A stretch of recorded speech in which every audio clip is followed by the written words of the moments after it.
Chapter 7. Scent of the Stankwort.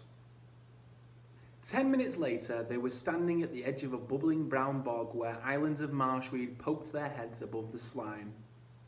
Iggy clasped a hand over his mouth. Once, when he was little, he had stepped in a pile of mammoth dung, and the smell had clung to him for days. But this was worse, much worse.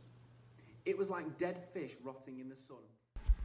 It seemed to be coming from a small patch of purple on one of the islands. Iggy's hopes rose. That had to be the stankwort. Look, he said, pointing. But how do we get to it? He turned, but found to his surprise that he was addressing thin air. Hubba and Crack had disappeared. A minute ago they were all standing together, but now the other two had vanished without a word. Iggy guessed Hubba must have retreated to a safe distance where he could be sick. He covered his mouth with his furs, trying not to think too much about dying alone in a bog. They had come all this way to find the purple stankwort, and he wasn't going to be put off by a bit of stink.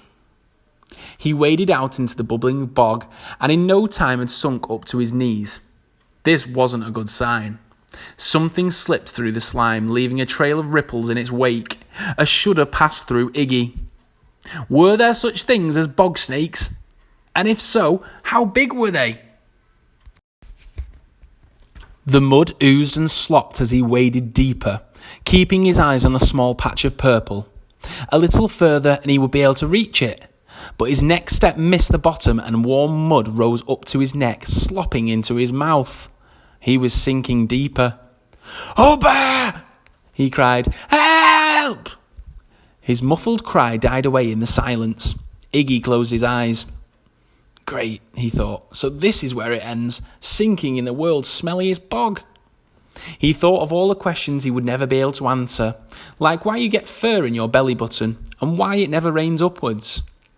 The stankwort was so close his fingertips could almost touch it. He stretched out a hand, leaning forward and tasting another mouthful of slime. His fingers grazed the flower's stem, and then he felt it. Something cold slithering over his foot. It was starting to coil itself around his left leg. Ah! Iggy took off as if his bottom was on fire. The next thing he knew, he was lying on the bank, coated in sticky brown slime. There was a disgusting smell in his nostrils. He looked down to find he was clutching a plant with a flower like a purple teardrop. The stankwort. He almost wanted to weep with relief.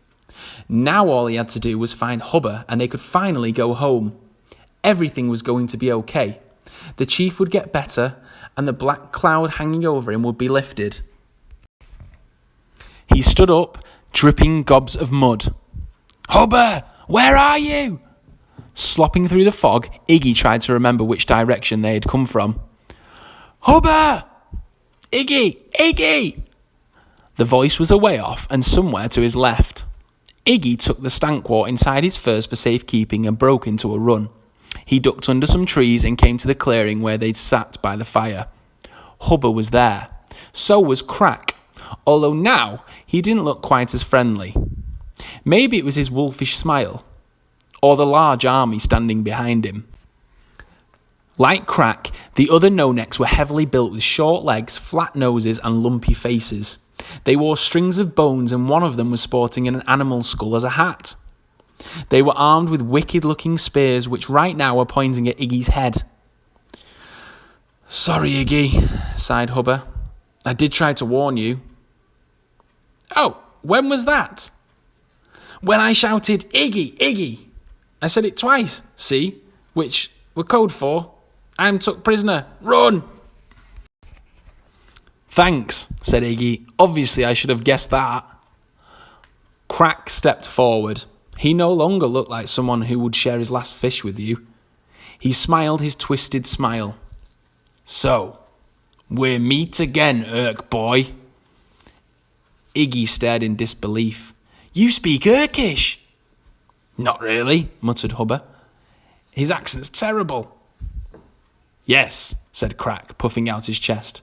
"As matter of frogs, I speak many talks. Urkish, Vargish, Ticklish. Maybe you not believe. Maybe you think Crack is big stupids?" "No," protested Iggy. Yes, you Urks.